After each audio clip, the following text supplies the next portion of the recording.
dösige Fragen. Ob ein dösige Frau kriegt ein meestendeels auch ein dösige ander.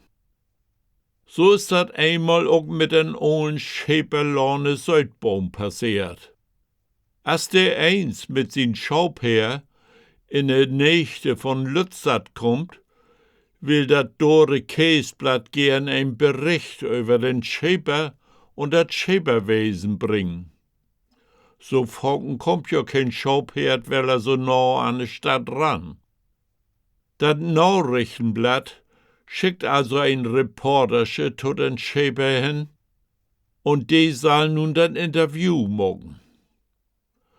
Wo viel Schaub heb se denn in der Herd, wat Schäper Südbaum fragt? 1327 Stück, kommt dat as u de Pistolschoten zurück. Dat is ja großartig.